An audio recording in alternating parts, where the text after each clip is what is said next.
See, we had started with role of insurance in logistics, and we are left with only three last contents in that chapter. Social security was covered up to this point, was covered in the last lecture. Social security आपको मैंने बताया था कि क्या होता है, उसके कुछ एक्ट्स बताए थे, workman compensation act, employ state insurance act, maternity, it is related to a pregnant women taking off from the job और उसे अलावेंसेस भर के मिलते हैं, पेमेंट ऑफ ग्रेचुटी एक्ट, ठीक है, ये किसी किसी के डेथ, किसी के रिटायरमेंट हो जाने के बाद कंपनी उन्हें पे करती है। एम्प्लॉय प्रोविडेंट फंड, प्रोविडेंस आपको पता है प्रोविडेंट फंड्स क्या होते हैं, सैलरी का कुछ पार्ट प्रोविडेंट फंड्स में डिपॉजिट किया जाता है एम्प्लॉय के फ्यूचर के लिए। ओके, ये अदर कुछ security ma'am welfare. Ma'am, your voice is breaking. Voice is breaking now, is it okay now, is it now clear? Yes, is it now clear? अब आ रहा है आवाज ठीक से सबको?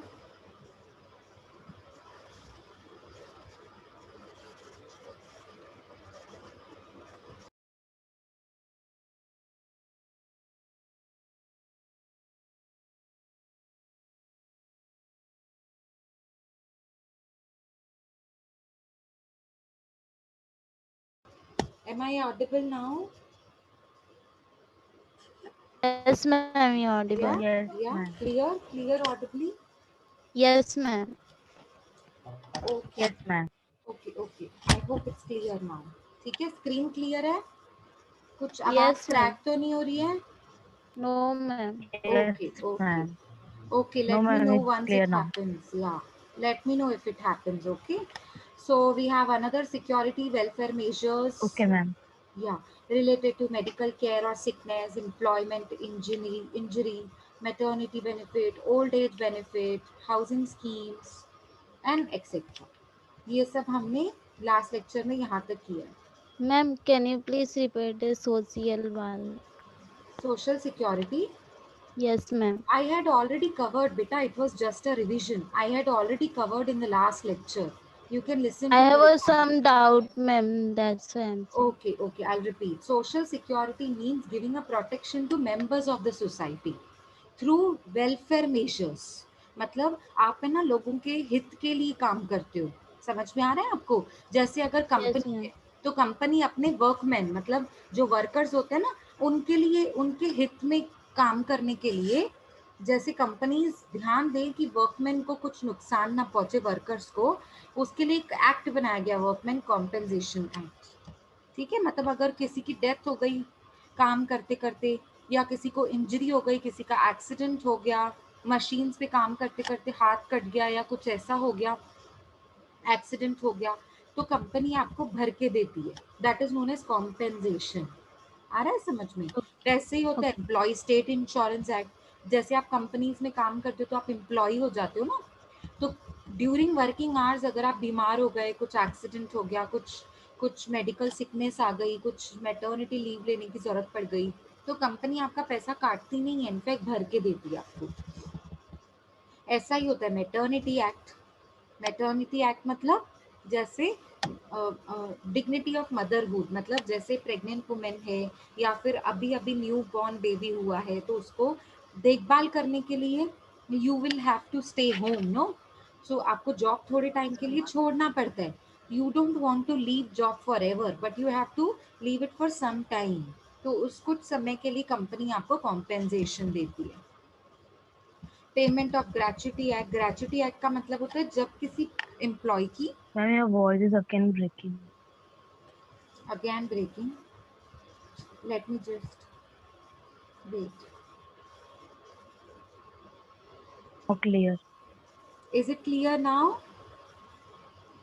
Ma'am, your voice all clear Yes, is. ma'am. Clear ही है, ओके, ठीक है। अब पेमेंट ऑफ ग्रेचुटी एक्ट में क्या होता है, जब एम्प्लॉयज रिटायर हो रहे होते हैं ना, जब रेजिग्नेशन होता है एम्प्लॉयज का, रिजाइन करके जा रहे हैं या रिटायरमेंट होके जा रही है उनकी, रिटायरमेंट के थ्रू वो जा रहे हैं, तब तब ग्रेचुटी एक्ट रोल प्ले करता है।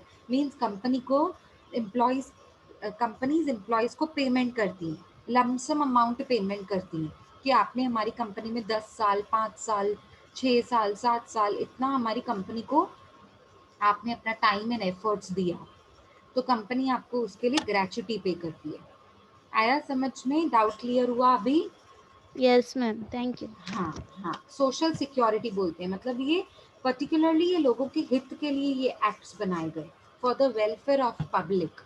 ठीक है, चलो अभी आगे बढ़ते हैं।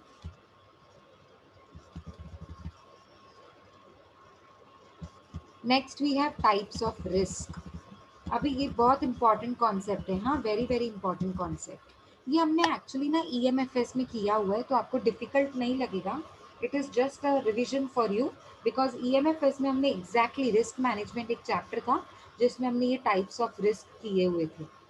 अभी भी सेम है, बट क्योंकि ये इंश्योरेंस से रिलेटेड है तो अभी हम उस पॉइंट ऑफ व्यू से थोड़ा उसको ज़्यादा देखेंगे। अभी देखो, सबसे पहला रिस्क होता है प्योर रिस्क। सबसे फर्स्ट टाइप ऑफ रिस्क होता है प्योर रिस्क। ठीक है, प्योर मतलब कोई ऐसी सिचुएशन जहाँ पे चांसेस नहीं थे, बट ऐसे अचानक से कोई नुकसान हो गया, डैमेज हो गया प्रॉपर्टी को, मतलब जानबूझ के कुछ नहीं किया है, एंड देन ऐसी सिचुएशन आ गई जहाँ पे possibility of loss is there. ठीक है, अगर आप घर को खुला छोड़ के जाओ और जॉब पे चले जाओ पूरा दिन, तो चांसेस है ना कुछ चोरी करके जाएगा, या फिर या फिर आपने कोई कोई जैसे वॉशिंग मशीन का बटन बंद नहीं किया एंड देन उसके बाजू में ही कुछ गैस गैस सिलेंडर पड़ा है, तो शॉर्ट सर्किट होने के चांसेस हैं। ठीक है, तो ऐसे केसेस में इसको बोलते हैं प्योर रिस्क। प्योर, अब प्योर रिस्क को ना 3 पार्ट्स में डिवाइड किया गया, personal risk, property risk, liability risk. Now what do you mean by personal risk? अब पर्सनल रिस्क को भी फिर डिवाइड किया गया है 4 पार्ट्स में। तो क्या पढ़ रहे हैं हम लोग पहले? Types of risk. Types of risk में पहला रिस्क क्या कौन सा है? Personal risk. Personal no no no no, pure. Pure. पहला फर्स्ट इज प्योर रिस्क। अब प्योर रिस्क में भी 3 टाइप्स होते हैं, personal, property, liability. Personal risk क्या होता है? पर्सनल मतलब जो एक इंडिविजुअल को अफेक्ट करता है, पूरी सोसाइटी, पूरे मेंबर्स को नहीं, सिर्फ एक इंडिविजुअल को अफेक्ट करता है। जैसे जैसे एग्जाम्पल ले लो, मेरी जॉब चली गई, एग्जाम्पल ले लो, तो मुझे सिर्फ इफेक्ट होगा ना, मुझे और मेरी फैमिली को। मेरे नेबरहुड में कोई इफेक्ट नहीं होगा, मेरी कंट्री में कुछ इफेक्ट नहीं होगा, मेरे मेरे सोसाइटी में कुछ इफेक्ट नहीं होगा, मुझे इफेक्ट होगा। पर्सनल रिस्क समझ में आ रहा है? अच्छा, प्रॉपर्टी रिस्क मतलब, पर्सनल रिस्क को भी 4 पार्ट्स में डिवाइड किया है, हम डिस्कस करते हैं, पर पहले मुझे बताओ प्रॉपर्टी रिस्क का मतलब क्या होता है? प्रॉपर्टी रिस्क मतलब किसी की प्रॉपर्टी को नुकसान हो जाना through natural disasters, flood, earthquake, storm, fire, या फिर मैन मेड डिजास्टर जैसे रायट्स होते हैं, और जैसे रायट्स मतलब दंगे फसाद होते हैं, और वार्स होते हैं, और टेररिस्ट थेफ्ट। अटैक होते हैं, है ना? तो इसकी वजह से कुछ अगर प्रॉपर्टी को डैमेज हो गया तो उसे कहते हैं प्रॉपर्टी रिस्क। अच्छा, नेक्स्ट होता है लायबिलिटी रिस्क। लायबिलिटी हमेशा याद रखो, लायबिलिटी मतलब थर्ड पार्टी। किसी, समझो इन नेबर को इंजरी हो गई मेरी वजह से, मेरे मेरे कुछ रीजन की वजह से नेबरहुड के घर में कुछ नेबर को प्रॉपर्टी को इंजरी हो गई। जैसे मैंने गाड़ी खड़ी की थी, गाड़ी में चला रही थी और पार्क करने लगी, तो नेबर की गाड़ी को टक्कर लग गई और बहुत बड़ा डैमेज हो गया प्रॉपर्टी को, उसकी कार को। तो ये मेरी वजह से किसी थर्ड पार्टी को नुकसान हुआ ना। So liability risk means the person will responsible for the injury to any other person or their property. मतलब मेरी वजह से या तो उनके घर को, या उनको, या उनके कार को, या किसी प्रॉपर्टी को नुकसान हो गया। For example, if you injure your neighbour or damage is property, the law will impose fines on you, क्योंकि आपकी वजह से डैमेजेस हुए हैं तो आपके ऊपर फाइन्स लगेंगे ना, आपको डैमेजेस पे करना पड़ेगा। तो ये जब मैं पे करूंगी ना डैमेजेस, तो मैं इंश्योरेंस कंपनी से क्लेम कर सकती हूँ कि मेरी वजह से सामने वाले का 50,000 का नुकसान हो गया, तो यही 50,000 मुझे कंपनी भर के देती है। पर मुझे लेना चाहिए वो इंश्योरेंस में, मेरे पॉलिसी में इंक्लूड होना चाहिए लायबिलिटी रिस्क। एग्जाम्पल भी लिखा हुआ है, if you ride a motorcycle valued ₹50,000, motorcycle कितने की? आपकी 50,000 की, and negligently causes serious bodily injury to any other person, अब आप गाड़ी इतना तेज चला रहे थे, इतनी तेज चला रहे थे कि किसी का एक्सीडेंट हो गया, the person can sue you, मतलब कोर्ट केस कर सकता है वो, स्यू मतलब court case, for any amount of money. क्यों? क्योंकि उसकी लाइफ का सवाल था ना, आपने उनकी बॉडी इंजरी कर दी, मतलब अभी उनका एक्सीडेंट हो गया, उसका खुद का एक्सीडेंट हुआ है, गाड़ी का एक्सीडेंट नहीं हुआ, मेरी वजह से उसका एक्सीडेंट हो गया, तो he can claim you any amount of money, मतलब उसकी लाइफ का सवाल है, लाइफ की तो कोई वैल्यू नहीं होती है, प्रेशियस होती है लाइफ, ठीक है। तो ₹70,000 एंड अबव, या तो 70,000 या उससे ज्यादा, depending on the nature of injury. अभी इंजरी ज्यादा हुई है तो ज्यादा खर्चा भी भरना पड़ सकता है मुझे सामने वाले के लिए, और अगर थोड़ी कम हुई है तो 70,000 मिनिमम अमाउंट मुझे भरना पड़ेगा। If the motorcycle is fully damaged by you, then you are supposed to pay actual value of the motorcycle. आया समझ में? ऐसे केसेस में इंश्योरेंस कंपनी आपका रिस्क उठाती है, जिसे कहते हैं liability risk. Is it now clear? Yes, ma'am. यहाँ तक कुछ डाउट? No, ma'am. अच्छा, तो अभी हमने क्या किया, ध्यान से देखो। प्योर रिस्क, प्योर रिस्क में भी 3 टाइप्स होते हैं, प्रॉपर्टी, पर्सनल एंड लाइबिलिटी। तीनों हमने किए, पर्सनल, प्रॉपर्टी अभी अभी बताया, लाइबिलिटी मतलब थर्ड पार्टी। लेकिन पर्सनल में भी 4 टाइप्स होते हैं, पर्सनल रिस्क में 4 टाइप्स होते हैं, अगर आपको ये चार्ट दिख रहा है तो। अभी पर्सनल मतलब सिर्फ जो मुझे इफेक्ट करेगा, सिर्फ मुझे और मेरी फैमिली को, जरूरी नहीं वो पूरे नेशन को इफेक्ट करे, पूरे कंट्री को, पूरी सोसाइटी को, पूरे एरिया को, नहीं। पर्सनल रिस्क मतलब जो सिर्फ मेरे ऊपर उसका असर पड़ेगा। एग्जाम्पल ले लो, सबसे पहला टाइप ले लो, risk of premature death. अब कंपनी ने तो सोचा था ये तो, इसकी तो पॉलिसी अभी अभी खरीदी है, 30 इयर्स का अभी अभी बंदा हुआ है, ये तो जिएगा, बहुत जिएगा, ठीक है। अंदाजे से कंपनी ने ह्यूमन वैल्यू निकाली तो पता लगा कि ये तो 70 इयर्स के बाद डाई करेगा, मतलब इसकी हेल्थ को देखकर, इसके खाने पीने, इसके लाइफस्टाइल को पता लग रहा है देखकर कि 70 इयर्स तक, तो 50 टू 70 इयर्स तक रहेगा वो। लेकिन अगर ऐसा कोई पर्सन 50 टू 70 इयर्स से पहले चला जाता है ना, उसको बोलते हैं pre mature death. Pre mature मतलब इंश्योरेंस कंपनी जिस हिसाब से एस्टिमेशन करती है, उससे अगर पहले डेथ हो जाती है तो उसे कहते हैं प्री मेच्योर डेथ। कंपनी ने एस्टिमेशन करके रखा था मोर देन 50 इयर्स वो रहेगा, अलाइव होगा, और समझो 70 इयर्स से पहले वो डेथ होगी उसकी, पर डेथ कभी हो गई 40 इयर्स से पहले, तो हुई ना प्री मेच्योर डेथ। और वो ब्रेड अर्नर था, मतलब पूरी पूरी फैमिली को चला रहा था वो, चिल्ड्रन की एजुकेशन उसके ऊपर थी, डिपेंडेंट, मतलब सारी फैमिली उस पर डिपेंडेंट थी, ठीक है। तो ऐसे केस में कंपनी आपका रिस्क लेती है और फैमिली को कॉम्पेंसेट करके देती है, इसे कहते हैं risk of premature death. इसका फर्क सिर्फ मुझे और मेरी फैमिली पे पड़ता है, इसीलिए इसका नाम रखा गया personal risk. Risk of old age, retirement आने वाली है, ओल्ड एज, मैं चल फिर नहीं पा रही हूँ अभी, ठीक है, तो अब मैं तो अर्न नहीं कर पाऊंगी, और इतनी महंगाई बढ़ती जा रही है, तो मेरी जो मैंने जो सेविंग्स करके रखी थी वो भी मेरी खर्च होती जा रही है, इनफ नहीं है मेरे लिए वो सेविंग्स। तो ऐसे केसेस में क्या, तो इंश्योरेंस कंपनी आपके लिए पेंशन प्लान्स देती है, ठीक है। तो आपका ओल्ड एज का रिस्क उठाती है ना कंपनी, हम पढ़ रहे रिस्क के बारे में, तो रिस्क होगा तभी तो इंश्योरेंस आएगा ना पिक्चर में, समझ में आ रहा है? अगर रिस्क ही नहीं है तो इंश्योरेंस कहाँ से आया?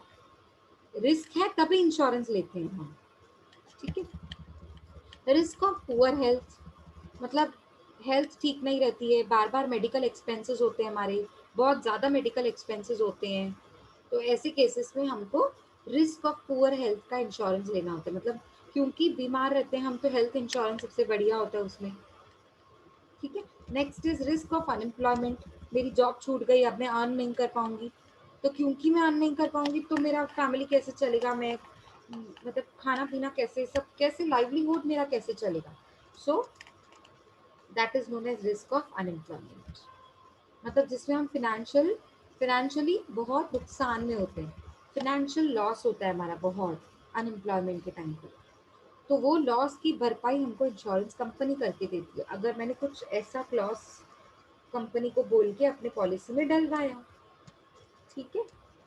Next is speculative risk, speculative मतलब मैंने जैसे एग्जांपल ले लो, बेटिंग की थी, बेटिंग हॉर्स रेस में होती है बेटिंग, सुना है बेटिंग क्या होती है? क्या होता है बेटिंग, क्या होती है? वो बोलते हैं ना हिंदी में सट्टा लगाना, बैटिंग करना, बैटिंग। जैसे जैसे मैंने बोल दिया कि ये क्रिकेट की ये वाली टीम जीतेगी, 10,000 रुपए लगा दिए बोलिए मैंने। लगा, हाँ बोलिए। हाँ हाँ, जैसे मैंने 10,000 रुपए लगा दिए और आपने बोला नहीं ये वाली टीम नहीं जीतेगी, बी वाली टीम जीतेगी। आपने लगा दिए 20,000 रुपए, तो बीच में पड़े हैं 30,000 रुपए, 30,000। अब देखते हैं कौन जीतेगा, है ना? तो ऐसे करके अगर ए टीम जीत जाएगी तो मैंने पूरा पैसा जीत लिया, 30,000। तो ये पैसा जीतना किससे हुआ? बेटिंग से हुआ। सो ऐसी कोई, जैसे सिक्योरिटीज को खरीदना बेचना, मार्केट प्राइस बढ़ेगा तो बेच देंगे, कम होगा तो खरीद लेंगे। तो ये क्या होता है? स्पेक्युलेटिव रिस्क होता है, मतलब स्पेक्यूलेशन करके, गड़बड़ करके, गैम्बलिंग करके मैंने कोई पैसा कमाया है। अगर जरूरी नहीं है ना फिर सिर्फ प्रॉफिट ही हो, लॉसेस के भी तो चांसेस होते हैं, बहुत बड़ा नुकसान भी तो हो सकता है। बी टीम जीत गई क्रिकेट की तो मैं तो 10,000 हार जाऊंगी जो मैंने लगाए हुए हैं बेटिंग में, ठीक है? तो इसे कहते हैं स्पेक्युलेटिव रिस्क, ठीक है? ये पर्सनल के 5 टाइप्स थे, इन्होंने यहाँ पे 5 बताए हैं और चार्ट में 4 बताए हैं, ठीक है? एनीवेज आप 4 या 5 ऐसे करके रेफर करो। सो पर्सनल रिस्क में कितने रिस्क होते हैं? Risk of premature death, risk of old age, risk of poor health, risk of unemployment and speculative risk. ये सारे सिर्फ पर्सनल रिस्क होते हैं, सिर्फ मुझ पे इम्पैक्ट होता है इसका और किसी पे नहीं। नेक्स्ट इज प्रॉपर्टी, वो हमने कर लिया। लाइबिलिटी वो हमने कर लिया। ये मैंने पहले ही आपको बताया, पर्सनल, प्रॉपर्टी, लाइबिलिटी, ये तीनों किसके टाइप्स हैं?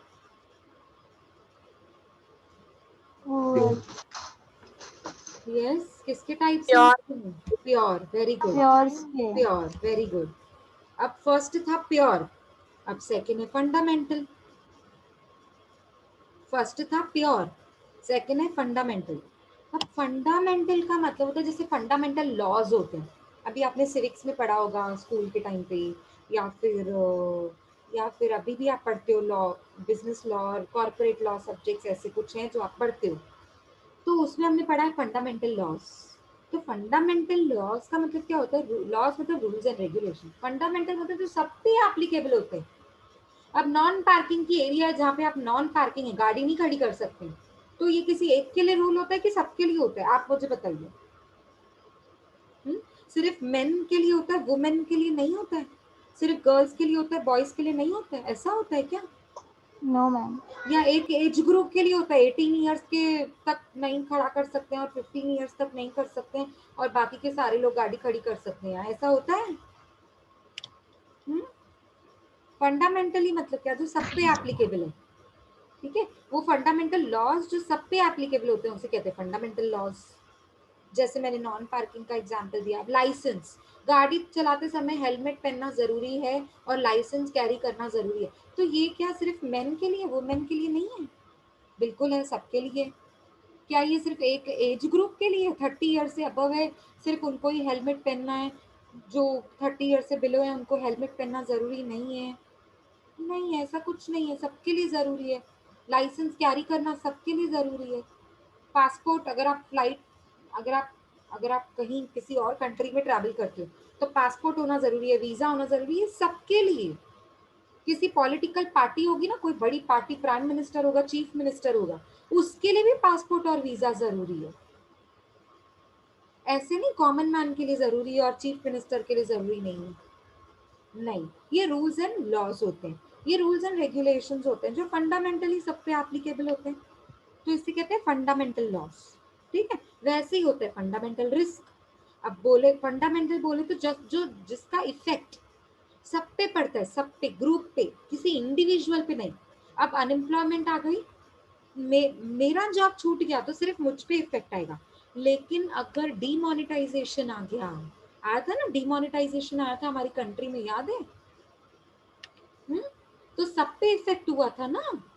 नोटबंदी हो गई थी, नोटबंदी आपने देखा होगा, नोट्स बंद हो गए थे, तो ये इसका इफेक्ट सिर्फ एक फैमिली पे नहीं आया था, एक पर्सन, एक इंडिविजुअल पे नहीं आया था, एक कास्ट के ऊपर नहीं आया था, सिर्फ हिंदू रिलीजन पे पड़ गया या मुस्लिम पे पड़ गया इसका इफेक्ट, क्रिश्चियंस पे पड़ गया, सब पे आया था, पूरे ग्रुप पे। ठीक है, तो फंडामेंटल रिस्क क्या होता है, जिसका इफेक्ट सब पे आता है और जो सबको एक साथ अटैक करता है। जैसे एग्जांपल ले लो, बैड इकोनॉमी। बैड इकोनॉमी मतलब जैसे इकोनॉमी खराब चल रही है, डिमोनेटाइजेशन आ गया, कोरोना वायरस आ गया ना, कोरोना वायरस की वजह से हमारी इकोनॉमी पे कितना इफेक्ट हुआ, सब बंद हो गया था, बिजनेस बंद, सबके जॉब्स बंद, सबकी इनकम बंद हो गई थी। बिजनेस ही नहीं, बंद करके रखा है तो इनकम कैसे आएगी? हो गई थी ना, इकोनॉमी थोड़े टाइम के लिए खराब हो गई थी हमारी। Yes, ma'am. अभी थोड़ा Yes, धीरे ma'am. धीरे पिकअप कर रहे हैं हम लोग, धीरे धीरे, बट थोड़े टाइम के लिए तो हमारी इकोनॉमी नीचे डाउन चली गई थी, बहुत खराब हो गई थी। Reason was pandemic, corona virus.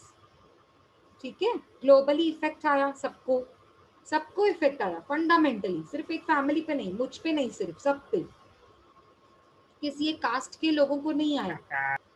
ठीक है, इन्फ्लेशन, महंगाई आ जाती है, जब भी महंगाई बढ़ती है तो सिर्फ एक ग्रुप ऑफ पीपल के लिए थोड़ी बढ़ती है, सिर्फ सिर्फ हिंदूज के लिए बढ़ गई और मुस्लिम्स के लिए नहीं, या मुस्लिम्स के लिए हो गया, हिंदूज के लिए नहीं, ऐसे थोड़ी होता है, सबके लिए आता है। अनएम्प्लॉयमेंट, देश में अनएम्प्लॉयमेंट हो गई है, रिसेशन का टाइम आ गया, जॉब्स ही नहीं मिल रहे हैं, तो ये तो सबके ऊपर एप्लीकेबल है ना। वार, पॉलिटिकल इंस्टेबिलिटी, फ्लड, फ्लड होता है तो पूरी एरिया डैमेज हो जाती है, सिर्फ एक का घर थोड़ी डैमेज होता है। ड्रॉट मतलब सूखा पड़ जाना, ड्रॉट मतलब क्रॉप्स, अब सूखा पड़ गया, क्रॉप्स भी सूख गए, सब खेती बाड़ी भी नहीं हो रही है, खाने पीने को कुछ नहीं है, पानी नहीं है, सूखा पड़ गया ना, बारिश नहीं हो रही है, अर्थक्वेक। तो इस ये सारी चीजों का इम्पैक्ट सबके ऊपर पड़ता है, ग्रुप के ऊपर पड़ता है, उसे कहते हैं फंडामेंटल रिस्क, जिसमें लार्ज पॉपुलेशन को इफेक्ट होता है। ठीक है, पर्टिकुलर रिस्क थर्ड, पहला था प्योर रिस्क, मैं फिर से रिपीट कर रही हूँ, सेकेंड इज फंडामेंटल रिस्क, अब थर्ड है पर्टिकुलर रिस्क। पर्टिकुलर रिस्क क्या है? पर्टिकुलर मतलब affect only the individual and not everybody in the community. अब मेरी गाड़ी चोरी हो गई, मेरी गाड़ी चोरी हो गई तो सिर्फ मेरे पे इफेक्ट आया ना, पर्टिकुलर। पर्टिकुलर मतलब एक इंडिविजुअल पे, पूरी फैमिली पे भी नहीं आएगा उसका इफेक्ट। समझ में आया? पूरी सोसाइटी, पूरी Yes, कम्युनिटी ma'am. पे इफेक्ट नहीं आते। हाँ, उसको कहते हैं पर्टिकुलर रिस्क, मतलब एक पर्टिकुलर चीज की वजह से उसका डैमेज हो गया तो मुझे नुकसान हो गया। ठीक है, स्टैटिक रिस्क, ये क्या होता है? स्टैटिक रिस्क मतलब, स्टैटिक रिस्क मतलब जो losses brought by irregular actions, जो बार बार नहीं होते हैं, बार बार नहीं होता है, पर हो गए, या तो नेचुरल नेचर की वजह से, जैसे वेदर कंडीशन, देखो बिना सीजन के बारिश पड़ जाना, बहुत तूफानी बारिश आ गई, तूफान आ गया, सारे एग्रीकल्चरल जो फार्मर्स थे उनके पूरे क्रॉप्स खराब हो गए। क्यों? क्योंकि अंदाजा थोड़ी था बारिश पड़ेगी, ओपन रखे थे उन्होंने सारे, तो क्रॉप, तूफानी बारिश आ गई। Excess of everything is bad, बोलते हैं ना, ये प्रॉवर्ब है। तो तूफानी बारिश आ जाना भी क्रॉप्स के लिए खराब है। थोड़ी थोड़ी बारिश तो क्रॉप सेंड कर लेता है, लेकिन तूफानी बारिश आ गई तो उससे मेरे क्रॉप्स खराब हो गए। देखो हो गया ना स्टैटिक रिस्क, मतलब जो जो मैंने एस्टिमेट नहीं करा था, इरेगुलर एक्शन, रेगुलरली नहीं, बारिश का सीजन है, बारिश आ गई रेगुलर, लेकिन बिना बारिश की तूफान वाली बारिश आ जाना बिना बारिश के सीजन में, तो इरेगुलर एक्शन हो गया ना। या फिर मिस्टेक्स ऑफ मैन, अब मिस्टेक बार बार थोड़ी होती है, कभी कभार हो जाती है, इरेगुलर एक्शन। ठीक है, समझ में आ रहा है? जैसे मैंने घर को खुला छोड़ दिया था, घर के किसी लॉकर को खुला छोड़ दिया था, चोरी हो गई, अब ये तो मेरी मिस्टेक की वजह से हुआ ना, गाड़ी पे चाबी लगाकर मैं आगे चली गई, गाड़ी चोरी हो गई, वेरी सिंपल। समझ आ रहा है कि नहीं? इरेगुलर एक्शंस, एग्जाम्पल दे रही हूँ सो दैट आपको समझ में आए, जब आप रिकॉर्डिंग सुनोगे तो आपको और मतलब रिवीजन भी हो जाएगी।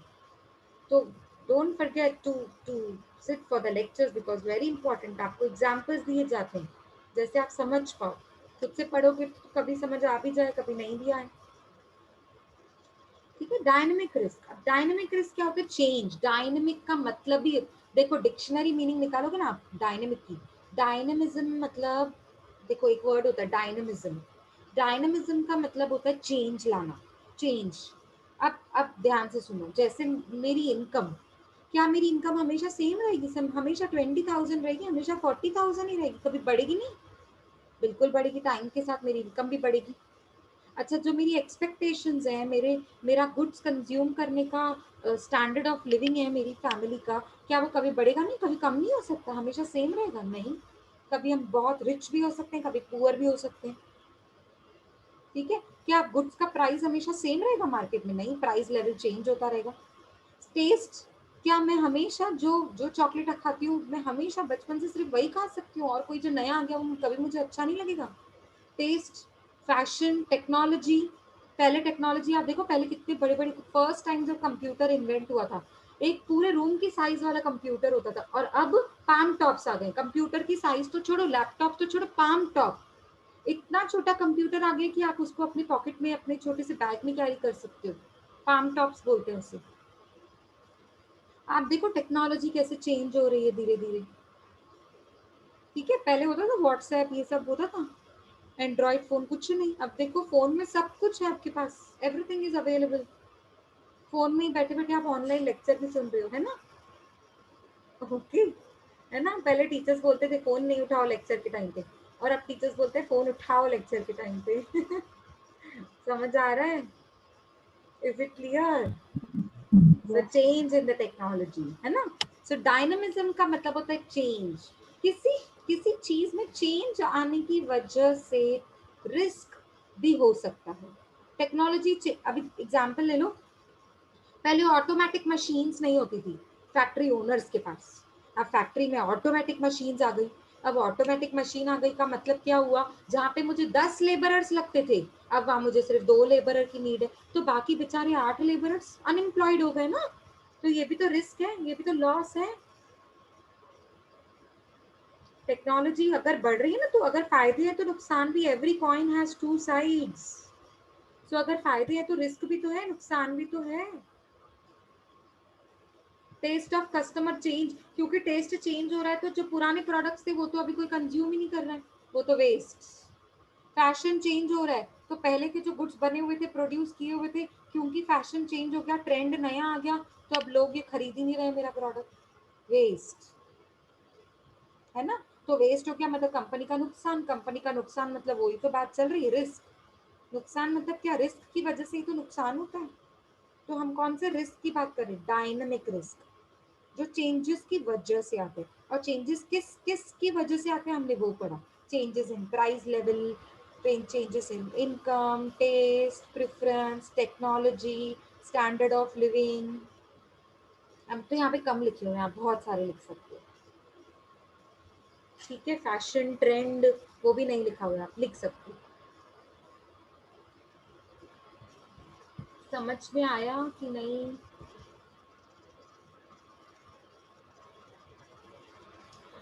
तो ये, हाँ, तो ये हमने पढ़ा टाइप्स ऑफ रिस्क। बोलो सबसे पहला टाइप क्या था? Come on quickly, come on. Pure. Pure में कितने टाइप्स थे? प्योर के कितने Three टाइप्स थे? types, ma'am. 3 Three types. types. पहला, Personal risk, hmm, property risk, and liability risk. Very good. लेकिन पर्सनल रिस्क में भी 5 टाइप्स थे। पहला, risk of premature death, very good, premature death, very good. Old risk age, of old age, sickness, sickness, risk of unemployment, employment, unemployment, and speculative very risk. Good, risk, speculative risk. ये तो था आपका personal risk, जो कि type था एक pure risk का। Personal property and liability, ये प्योर रिस्क थे। मतलब पहला, फर्स्ट प्योर। तो सेकंड कौन सा है? Fundamental risk. Fundamental, very good, जिसका इफेक्ट सब पे आता है। Fundamental risk. Fundamental risk third होता है और सेकंड होता है। थर्ड कौन सा होता है? particular risk, particular risk, very good, Particular risk very means good, very individual. Good, yes. एक मिनट, फंडामेंटल रिस्क के बाद होता है पर्टिकुलर रिस्क, वेरी गुड। और उसके बाद कौन सा होता है?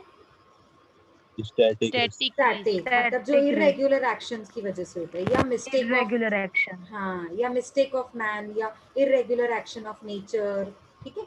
और लास्ट कौन सा होता है हमारा last type? changes dynamic risk. Dynamic risk, very Dynamic good, risk. Very good, dynamic risk. मतलब अब ये हमारा टाइप्स ऑफ रिस्क हो गया, ठीक है, ये लास्ट था डायनेमिक रिस्क। अब आते हैं नेक्स्ट पॉइंट पे, common causes of accidents in logistics. यही तो चैप्टर हम कर रहे हैं, role of insurance in logistics. तो लॉजिस्टिक्स में ऐसे कॉमन एक्सीडेंट्स कौन कौन से होते हैं, कौन सा लॉजिस्टिक्स के बिजनेस में क्या क्या एक्सीडेंट्स हो सकते हैं जिसकी वजह से मैं इंश्योरेंस लेती हूँ लॉजिस्टिक्स के बिजनेस का, जिसको हम कार्गो इंश्योरेंस बोलते हैं। Some of the common causes in accidents in warehouses, जब गुड्स है ना वेयर हाउस में पड़ी हैं, तो फॉकलिफ्ट्स, मतलब जब हम रख रहे हैं, लिफ्टिंग कर रहे हैं गुड्स की, जब हम गुड्स को रख रहे हैं तो रखते समय कभी कभी है ना, हम उसको जब लोडिंग एंड अनलोडिंग कर रहे होते हैं तब टूट जाते हैं गुड्स, ठीक है, लिफ्टिंग करते समय, उठाते समय या रखते समय, लिफ्टिंग करते समय। हैजार्ड कम्युनिकेशन, मतलब प्रॉपर कम्युनिकेशन नहीं हुआ था, एक जगह लेके जाना था, हम दूसरे वेयर हाउस में लेके गए, ट्रांसपोर्टेशन बढ़ गया, ठीक है, अब दूसरे रास्ते से आ रहे हैं, खराब रास्ते से आ रहे हैं, तो डैमेज हो गए प्रोडक्ट्स, ज्यादा देर ट्रांसपोर्टेशन में भी रहते हैं ना प्रोडक्ट्स तो खराब हो जाते हैं। Electrical wiring writing methods, electrical wiring होना चाहिए, राइटिंग नहीं, स्पेलिंग मिस्टेक है। इलेक्ट्रिकल वायरिंग मेथड मतलब आपकी जो वायरिंग की हुई है ना, इलेक्ट्रिकल फिटिंग्स की हुई है ना, वो गलत गलत जगहों पे की हुई है सपोज, तो उनकी वजह से शॉर्ट सर्किट होने का chance. Mechanical power transmission, machines पड़ी हैं, उनका पावर ट्रांसमिशन हो गया, मतलब दो दो मशीन्स के बीच में पावर ट्रांसमिशन होने की वजह से शॉर्ट सर्किट होने का चांस होता है, तो एक ही जगह पे आपने उनको प्लग करके रखा था तो हो गया शॉर्ट सर्किट, ठीक है। रेस्पिरेटरी प्रोटेक्शन, मतलब आप देखो कुछ बंद बंद चीजें पड़ी हैं आपके, आपका जो वेयर हाउस है वो बंद है, रेस्पिरेटरी प्रोटेक्शन मतलब आपने गुड्स को बंद रखा है बहुत ज्यादा, तो डैमेज होने के, स्मेल होने के चांसेस, स्पॉइल होने के चांसेस होते हैं। लॉकआउट एंड टैग आउट, मतलब कभी कभी ना क्या होता है, गुड्स गुड्स ना लॉकआउट हो जाते हैं, मतलब जैसे बंद हो जाते हैं, आप उनको ओपन नहीं कर पा रहे हो, जैसे आपने पैकिंग ऐसे करी हुई है उसको इजीली आप अभी ओपन ही नहीं कर पा रहे हो, तो थोड़ा हैमर लगाना पड़ा, थोड़ा कुछ उसको ऊपर से ठोकना पड़ा, तो अंदर का प्रोडक्ट नुकसान, थोड़ा डैमेज हो गया। पोर्टेबल फायर एक्सटिंग्विशर, पोर्टेबल मतलब जो एक जगह से दूसरी जगह में इजीली कैरी कर सके उसको बोलते हैं पोर्टेबल। पोर्टेबल का मतलब होता है the things, those things which we can carry from one place to another very easily, जैसे पॉकेट में डालकर लेके जा सकते हैं, इतना इजी है, ठीक है। अभी एग्जैक्टली पॉकेट में लेकर जाना वो नहीं, मैं एग्जाम्पल बता रही हूँ। पोर्टेबल फायर एक्सटिंग्विशर का मतलब होता है छोटा सा फायर एक्सटिंग्विशर जिसको आप एक जगह से दूसरी जगह तक लेकर जा सकते हो, बट लेकर जब जा रहे थे तब वो फायर एक्सटिंग्विशर में कुछ प्रॉब्लम हो गई, वो फट गया और फायर लग गई, ठीक है। Okay, next is some common causes of travelling accidents. Travelling के टाइम पे एक्सीडेंट हो गया, ये क्या था, वेयर हाउस के अंदर, और ये क्या था, common causes, common causes of travelling accident. Travelling accident किसकी वजह से हो सकता है, ड्राइवर फैटीग, मतलब ड्राइवर ड्राइविंग करते करते इतना परेशान हो गया कि अब उससे गाड़ी चलाई नहीं जा रही है और उसको नींद आने लगी, थक गया। फैटीग मतलब जैसे जैसे उसका सर दुखने लगा and then he was physically tired, बहुत फिजिकली टायर्ड हो गया और उसकी वजह से एक्सीडेंट हो गया, ध्यान नहीं दिया उसने।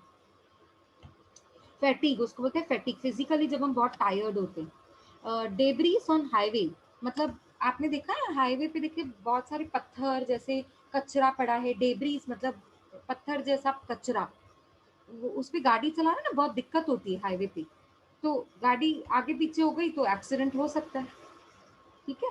अगर इम्बैलेंस हो गया डेब्रीज की वजह से तो एक्सीडेंट हो सकता है ना। Hitting a stopped vehicle from behind, एक गाड़ी खड़ी थी आपने उसको पीछे से, बिहाइंड मतलब पीछे से आपने उसको टक्कर मार दी, तो उसकी वजह से भी एक्सीडेंट, मतलब मेरे गुड्स को नुकसान हो सकता है क्योंकि टक्कर लग गई ना, तो गुड्स तो इम्बैलेंस हो जाएंगे, पैकिंग हिल जाएगी उसकी पूरी, और टक्कर भी लग सकती है अंदर गाड़ी में ही गुड्स को, ठीक है। तो driving of the side of the road, आप बिल्कुल ड्राइविंग कैसे कर रहे हो, साइड ऑफ द रोड, बीच में नहीं, साइड, बहुत साइड, एक्सट्रीम साइड ले रहे हो, तो अगर बाजू में खाई है या फिर कुछ झाड़ बने हुए हैं उसके साथ टक्कर हो गई तो एक्सीडेंट हो सकता है। स्पीडिंग, आपकी स्पीड बहुत ज्यादा है और एक्सीडेंट होने के चांसेस बढ़ जाते हैं।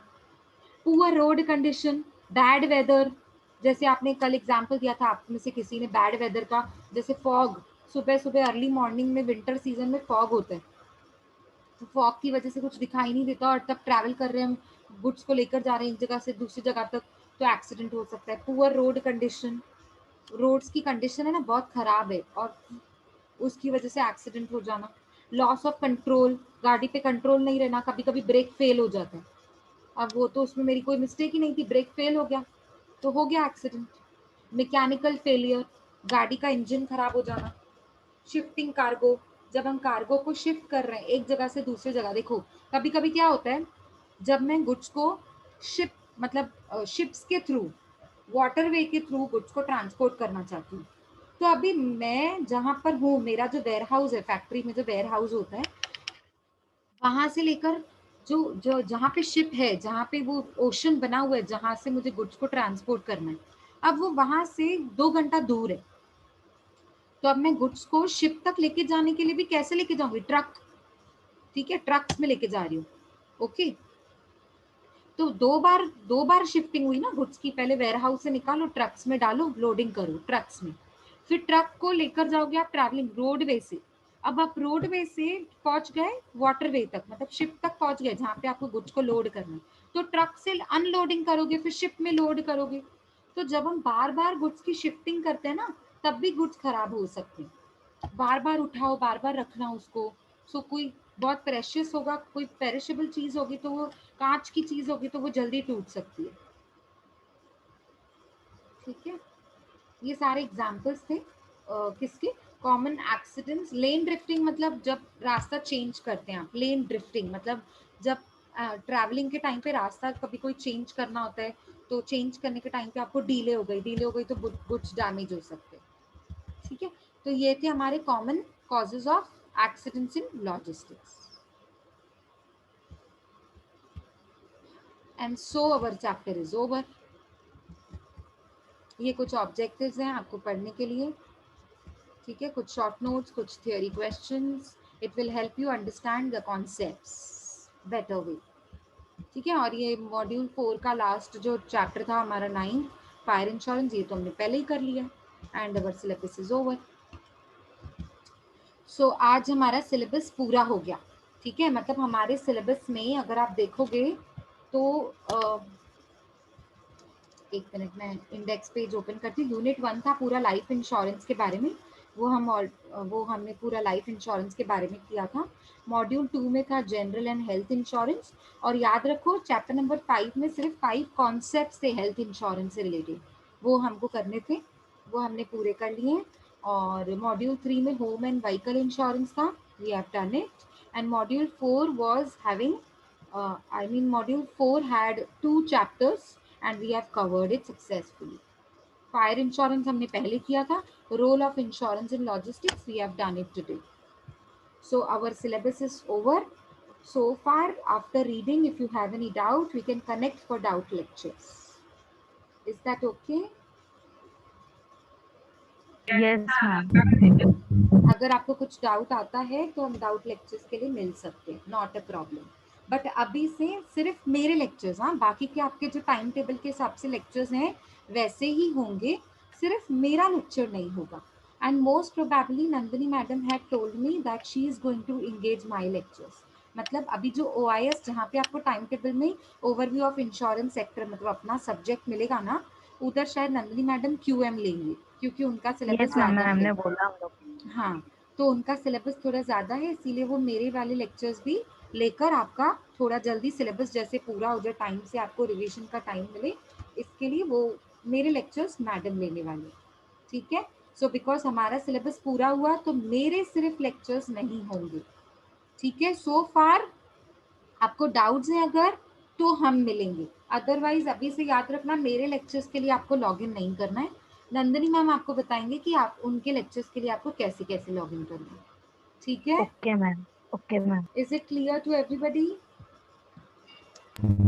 Yes, ma'am. Okay, okay.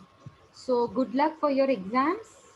Until we meet for the next semester, have a great time and take care. Stay home, stay safe, everyone. Okay. Okay, ma'am. Take care of yourself.